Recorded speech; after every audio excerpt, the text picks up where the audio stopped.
Magandang buhay mga katiyats. Ang ating episode ngayon ay part 2 video ng mga nawawalang kayamanan katulad na lamang nitong Yamashita Treasures, itong Hitler's Gold, ang gold train na punong-puno ng mga gold bars na nawawala pa rin hanggang sa ngayon, at ang The Ark of the Covenant, ang sagradong gintong tipan ng ating Panginoon na hindi pa rin nakikita hanggang sa ngayon. Ito ang pang-apat na nawawalang kayamanan. Ang Amber Room o kilala rin bilang The Eighth Wonder of the World ay isang mamahaling silid na puno ng amber panels, ginto at mga salamin. Itinayo ito noong 18th century. Ang Amber Room ay ginawa at dinisenyo para kay Frederick Pero ng Prussia noong 1701 ng German Baroque sculptor na si Andreas Schlüter at iniukit naman ni Gottfried Wolfram na isang Danish craftsman. Ang room na ito ay kilala sa taglay nitong kagandahan na binubuo ng 6 tons ng mga amber at iba pang mahahalagang gamit. Samantala, noong 1716 ay ipinagkaloob ni Prussian King Frederick William Biasa ang Amber Room kay Peter the Great ng Russia bilang simbolo ng kanilang pagkakaibigan. Itong Amber Room na tinatawag ay kahit na kandila lang ang sindihan mo, isang kandila, ay magliliwanag siya. Kasi ang amber ay nagre-reflect siya ng light. Nag-absorb and then i-reflect niya palabas ang light. Ibig sabihin parang ina-amplify ng amber ang mahinang light ng kandila. Kaya dinisenyo ito nung unang panahon kasi wala pang electricity na amber room. Pero grabe, 6 tons of amber ang nilagay sa room, halos lahat ay amber. And then merong mga disenyong mga ginto na ang tawag sa interior design na ito, sa arkitekto, tinatawag ito na Baroque art or Baroque architecture. Baroque designer ang gumawa nito. Ito ay matagpuan sa Russia noong panahon ni Peter the Great, at maraming nagsabi na baka nakuha din ito ni Hitler. Kasi Germany versus Russia noong World War II ay siyempre nagka-interest din dyan si Hitler kasi kayamanan yan. Imagine 6 tons of amber plus gold ay napakalaking kayamanan ng Amber Room na ito. Okay, balikan natin ang video courtesy of Arvin Pulo TV. Ang Amber Room ay naging bahagi ng Catherine Palace sa Tsarskoye Selo malapit sa St. Petersburg, at maraming mga pagbabago ang ginawa dito ni Bartolomeo Rastrelli na isa namang Italian designer, at naging sentro ito ng mga malalaking pagtitipon at itinuring bilang isa sa pinakamagandang halimbawa ng Baroque art. Ngunit noong World War II ay naganap ang isang trahedya. Noong 1941 ay sinakop ng mga Nazi ang Tsarskoye Selo at sinimulang alisin dito ang Amber Room. Inilipat ito sa Königsberg Castle sa Prussia na ngayon ay Kaliningrad sa Russia. Subalit, nang matapos na ang digmaan noong 1945 ay kasabay ding nawala ang Amber Room. At noon ngang 20th century ay naging palaisipan kung nasaan na nga ba ito napunta at kung ano ang nangyari sa mga amber panels nito. Kaugnay nito, merong mga kwento na nagsasabi na ito raw ay nasira dahil sa bomba. Ang masabi ko rito, paano ilipat ang isang kwarto, di ba? Sisirain mo muna ang kwarto bago mailipat yung mga ambers at ginto. Kasi nakadikit na sa room. Kaya palagay ko ito'y talagang niransak ng mga Nazis ni Hitler noong World War II, at kaya hindi na ito makita dahil pinasabog siguro ng dinamita. Yun lang ang palagay ko. At pangalawang teorya ay hinakot ito ng mga Russians noong giyera. Tinanggal nila yung mga ornaments, yung mga ginto, yung mga amber, at hinakot habang hindi pa nakarating ang mga Nazis. Okay, punta tayo sa iba pang ginto o kayamanan na nawawala. Ay naniniwalang itinago ito sa isang lugar na hindi alam ng marami. Ngunit sa kabila ng pagkawala nito ay nagpapatuloy pa rin ang mga isinasagawang paghahanap at pag-aaral tungkol dito. At noon ngang 1979 ay sinimulan ng Soviet Union ang reconstruction ng Amber Room gamit ang mga lumang pictures at mga information tungkol dito. Gumawa din pala sila ng replika, no? Kinopya lang, pero hindi na ito totoong ginto. Noong 18th century ay talagang mga ginto yung nilalagay dyan. At ngayon, reconstruction na lang ito. Baka pwedeng original amber pero hindi original na ginto yung mga nakalagay dyan. Kasi replica na lamang. Gayun din, pagkalipas ng 2 dekada ay natapos na din ang pagtatayo dito at muling binuksan sa publiko bilang bahagi ng Catherine Palace. Oak Island Money Pit. Ang Oak Island Money Pit ay isa sa mga pinakakilalang mysterious treasure sa buong mundo na matatagpuan sa Oak Island. Ito ay isang maliit na isla sa Nova Scotia, Canada. Itong Oak Island, ay meron ng itong TV show, TV series, The Curse of Oak Island. Ito yung kwento ng sinasabi na dito daw nilalagay yung mga kayamanan ng mga pirates. Ito yung malaking butas na malalim na tunnel at merong mga nakikitang kakaiba sa loob ng vertical tunnel na ito. Kaya marami naniniwala na tinatawag ito na pit money or money pit dahil nandyan daw ang treasure ng lahat ng pirates ay nilalagay dyan. At meron ding teorya na nariyan tinago rin ang kayamanan ng mga Knights Templar ng France. At meron ding nagsasabi na nandyan sa kinakailaliman niyan nakatago ang Ark of the Covenant. Kasi sabi sa Biblia, sinabi ng Diyos kay Peter, kay San Pedro, na pumunta ka papuntang west at dalhin mo ang the Ark of the Covenant. Papuntang west. Kaya ang west ay papuntang Amerika at itong Oak Island ay parte na yan ng west. Okay, so mga conspiracy theory lamang ito, pero medyo masarap pakinggan dahil kayamanan nga.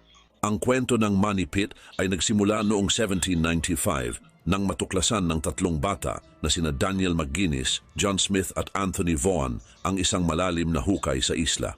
Ang mga kabataang ito ay nagdesisyong maghukay dahil sa pagbabakasakali nila na makahanap ng mga kayamanan mula dito. Ngunit sa kanilang paghuhukay ay nakita nila ang iba't ibang layer ng mga tabla at iba pang mga gamit na tila sinadyang ilagay doon. Nagpatuloy nga sila sa paghuhukay hanggang sa makita nila ang mga kakaibang bagay tulad ng mga bato na may kakaibang mga inscriptions at mga layer ng coconut fiber. Dahil dito ay lumawak ang interes tungkol sa Money Pit at marami ngang mga expeditions ang isinagawa upang mahanap ang kayamanan na marahil ay nakatago sa ilalim ng hukay. Ito ay napakaganda rin ng nito, ng disenyo ng tunnel. Meron ding mga booby traps, merong water traps, at merong layer. At ang pinagtaka natin, bakit merong coconut husk or bunot? Bakit nandun yung niyog, di ba? Malayo ito sa malayo ito sa Pacific Ocean. Kasi ito'y Amerika na. Pero baka may napadpad doon ng mga niyog kaya napasok sa butas at nagkaroon ng mga coconut husk na tinatawag. Kaya meron na namang relation ang Pilipinas dito kasi merong mga niyog. Baka naman yan yung kayamanan ni Limahong. Hindi, malayo naman ang Malayo na talaga ang Pilipinas. Diyan sa Oak Island na yan. Kaya yan talaga sa tingin ko ay treasures ng mga pirate. Pero hindi naman ganyan kalalim maghukay ang mga pirate. Kasi ang lalim-lalim na niya, no? Nasa 156 feet ang lalim. Malalim na talaga. Nagawa upang mahanap ang kayamanan na marahil ay nakatago sa ilalim ng hukay. Dagdag pa rito, noong 1800s ay sinubukan ng Onslow Company na hukayin ito. Ngunit sa kabila ng kanilang pagsisikap ay napansin nila na bumabaha sa hukay tuwing naaabot nila ang ilalim na bahagi nito. Sinasabi na ang pagbaharaw na ito ay tila bunga ng isang hydraulic system na sinadyang ilagay upang hindi basta-basta makuha ng iba ang kayamanang ito. Subalit, ang hydraulic system na ito ay patuloy na naging hadlang upang malaman nila kung totoo nga ba ang kayamanan na nasa ilalim ng hukay. Itong sinasabing hydraulic, from the word hydro, water. So, ano pa rin ito? Water trap. Na kapag naghukay daw sila ay dumadami ang tubig. Siyempre, isla yan, kaya maraming tubig dagat na papasok, di ba? So, baliw din pala itong mga Amerikano, katulad din ng mga Pilipino sa atin, nababaliw din sa treasures. Pero itong hinuhukay kasi nila ay malayong malayo na talaga ito. Ito'y legend na ito, malayo na ito sa katotohanan. Hindi katulad ng Yamashita Treasures na 80 years pa ang nakalipas. Itong hinahanap nila na money pit, 18th century pa yan. Ang tagal-tagal na. Nasa 200 years ago. Kaya napakahirap na yan. Kasi legendary gold na lang yan. Hindi yan yung may pag-asa pa. Hindi katulad ng Yamashita Treasures na mayroon pang pag-asa. Kasi 1945 lang ibinaon. At hindi pa umabot ng 100 taon ang nakalipas. Subalit, noong 1849 ay nagpatuloy ang Truro Company sa paghuhukay at nakakita sila ng isang cement layer at mga metal fragments. Karagdagan pa, si Franklin D. Roosevelt ay nagsagawa rin ng isa pang notable expedition bago siya maging Pangulo ng United States. Ang ilan ay naniniwala na kayamanan ito ng mga pirates gaya na lamang ni Captain Kidd o ni Blackbeard. Ngunit, mayroon ding mga nagsasabi na posibleng ito ay mga ginto at mga alahas na itinago ng British Army noong American Revolution. Meron ding nagsasabi na ito raw ay maaaring itinago ng mga Knights Templar pag alis nila sa Europe. Ang Treasure of the San Miguel ay isang kilalang alamat tungkol sa nawawalang galleon na punong-puno ng kayamanan. Balikan muna natin itong The Money Pit na sinabi nila na kung ano-anong mga legend na sabi ay kay Blackbeard at sa iba pang pirata. So, alin ba talaga dyan sa palagay niyo mga ka-TH ang pwedeng nagbaon dyan? Pirata ba? Yung Templars Knight ba? Yung galing sa France? O yung sa giyera, sa revolusyon na mga sundalo ng British Army? Medyo maraming teorya, hindi katulad ng Yamashita Treasures na isa lang talaga, Yamashita Treasures. 'Di ba? Kaya itong TV show, TV series na The Curse of Oak Island ay parang mahina siya na na tsansa, mahinang tsansa na maliit na tsansa na merong makuhang kayamanan dito sa The Money Pit. Kasi legend na lamang ito.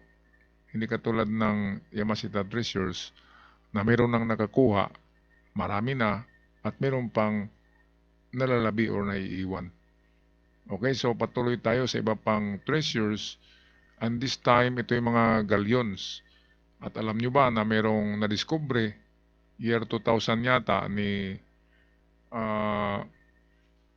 yung isa sa may-ari ng Microsoft noon, si Paul Allen. Meron silang nadiskubre gamit ang kanilang discovery na barko na merong mga submarino na maliliit. Si Paul Allen din ang nakadiskubre ng Musashi. Diyan yata yun sa may Batangas. Ang Musashi or sa Romblon ba yun?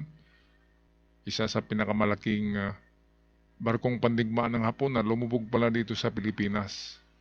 Pero sa kasamaang palad ngayon, si Paul Allen, isa sa may-ari ng Microsoft, ay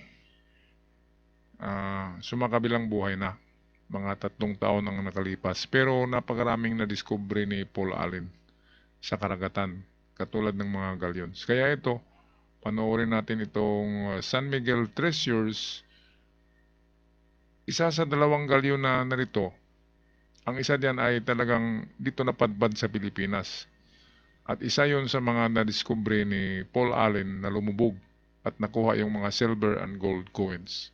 Isang kilalang alamat tungkol sa nawawalang galleon na punong-puno ng kayamanan. Ang San Miguel ay isang Spanish galleon na pinaniniwala ang lumubog noong 1551 malapit sa baybayin ng Cape Canaveral, Florida, USA habang bumabiyahe ito mula sa Havana, Cuba papuntang Spain. Gayon din, ang San Miguel ay bahagi ng Spanish Treasure Fleet na nagdadala ng mga kayamanan mula sa mga Spanish colonies sa New World pabalik sa Europe. Ang fleet na ito ay regular din na naglalayag at ang bawat galleon ay puno ng mga kalakal tulad ng ginto, sliver at mga pearls. Subalit noong 1551, ang fleet na ito ay sinalubong ng isang malakas na bagyo malapit sa Cape Canaveral. Dahil dito, ang San Miguel at ang iba pang mga barko ay lumubog kasama ang mga kayamanan na dala nito. Ang San Miguel ay pinaniniwala ang naglalaman ng maraming ginto at silver mula sa mga minahan sa Mexico at Peru. Kasama din sa mga kayamanan nito ang mga coins, alahas at iba pang mahahalagang bagay na nagkakahalaga ng $1 million. So, medyo may kahirapan na hanapin ang treasures na ito. Kasi 1521. So, limang siglo nang nakalipas. 500 years nang nakalipas. 1511. So, ang karamihan niyan ay talagang nabaon na sa karagatan. At ang iba diyan ay kinain na ng corals. Pero kapag gold, ay hindi talaga yan magbabago. Gold pa rin yan at hindi yan nagra-rust. Kaya kung magkataon na magkaroon ng malakas na bagyo or tornado or whirlpool sa dagat, ay baka matangay ang mga yan. Baka matangay sa lakas ng alon, di ba, ng current ng ocean. Kaya maraming nakapulot sa mga baybayin, katulad dito sa Pilipinas, ng mga putol-putol na alahas. Di natin alam, baka isa dyan, di ba? Isa sa mga galyon ang nadala ng bagyo. Lakas ng hampas ng alon ay natatangay din kahit mga maliliit na piraso ng ginto. Pero yung malalaking gold bars, ay hindi talaga yun matatangay ng alon kasi ang bigat-bigat noon. Okay, so meron pa tayong isang galyon dito na dumaan daw dito sa Asia Pacific at dumaan din sa Malaysia. Kaya kapag dumaan sa Malaysia, sa Sumatra, ay malapit na yan dito sa Pilipinas.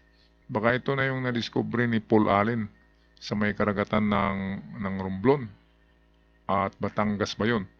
Basta't diyan ng karagatan na discovery yung Japanese galleon na may lula ng mga silver coins and gold coins. Dahil sa pangyayaring ito ay maraming mga grupo ang sumubok na hanapin ang lumubog na kayamanan. Sinisid din ng mga divers, archaeologists at mga treasure hunters ang ilalim ng dagat upang matukoy ang kinalalagyan ng barko. Subalit, ang ilan sa kanila ay nakakuha ng mga bahagi ng galleon at ilang mga barya, ngunit ang pinakamahalagang kayamanan ay hindi nila natagpuan. Kahit isang barya lang dyan, basta gold coin na 1511, antique na yan, kahit silver lang yan, ay malaki ang halaga. Yung piso nga natin na 1906, ay bibili ng 500,000. Ilalo na yung gold coin na 15th century pa. Isang coin lang dyan ay siguro baka aabot ng 1 million yan kapag i-auction. Kaya ang mga treasure hunter na magakuha niyan ng mga gold coins ay siguradong sikat at siguradong mayaman. Kasi mas mahal pa yan sa na klaseng ginto. Mas mahal pa yan sa Yamashita Treasures. Kasi antique, historical, at talagang wala nang makukuhang ganyang klaseng mga coins. Collectible item siya. Ang Flor de la Mar ay ginamit din ni Afonso de Albuquerque sa kanyang ekspedisyon sa Asia. Ito yung isa pang galyon na lumubog dito sa Pacific Ocean. So pwedeng dito rin yan malapit sa Pilipinas kasi dumadaan daw ng Malaysia or Malacca. Ang Flor de la Mar ay ginagamit sa pagdadala ng mga kalakal ng Portugal patungong India. Noong 1502, ito ay kasama sa armada ni Vasco da Gama na naglayag patungong India upang itatag ang first Portuguese colony doon. Si Vasco da Gama ay nakatuntong yan dito sa Pilipinas. Nagiging gobernador pa nga yan sa isang lugar sa Pilipinas. Kaya malaki ang tsansa na itong, kasi armada ni Vasco da Gama, itong Flor de la Mar. Kaya malaki ang tsansa na ito yung lumubog dyan sa karagatan ng Romblon at ng Batangas na na-discover ni Paul Allen. Kaya ang Pilipinas ay halos dito hinahatid yung mga kayamanan. Kaya tuloy pinag-aagawan itong may bandang Spratly Island kasi napakaraming nakatagong mahiwagang kayamanan dyan. Isa na dyan yung deuterium.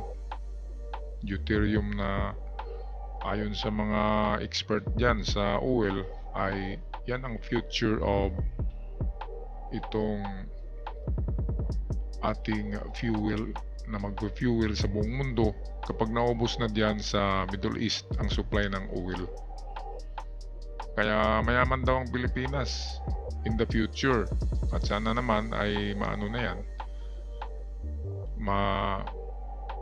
ma-extract na yung ano diyan, yung tinatawag na black gold. Okay, yung fuel diyan na nandyan na trillion dollars ang halaga sa West Philippine Sea. Kaya nga gusto ng China na agawin talaga by hook or by crook dahil napakalaking ano yan, kayamanan nandyan. Hindi lang yan ginto, kundi yan ang next Saudi Arabia ng buong mundo. Okay, sana maabutan pa natin ang panahon na yan na magiging ano na tayo, itong mayaman na lahat ng tao sa Pilipinas. Noong 1511, sinakop nito ang Malacca na isang mahalagang sentro ng kalakalan. Dahil sa tagumpay na ito ay nagkaroon ang Portugal ng pagkakataon na kontrolin ang mga spice trade sa Malacca. Ngunit noong November 1511, habang ang barko ay pauwi na mula sa Malacca patungong Portugal, ito ay sinalubong ng isang malakas na bagyo malapit sa Sumatra. Ayan, kaya pala lumubog ito dahil sa malakas na bagyo. At malapit sa Malaysia, sa Malacca lumubog, ang sabi nila. Pero kasi bagyo, baka napadpad pa yan dito sa Pilipinas. Kasi yung natagpo ang galyon ni Paul Allen ay hindi nila masabi kung anong pangalan na galyon. Basta itong Spanish galleon or Portuguese galleon yung natagpuan na may lulan ng mga silver at gold coins.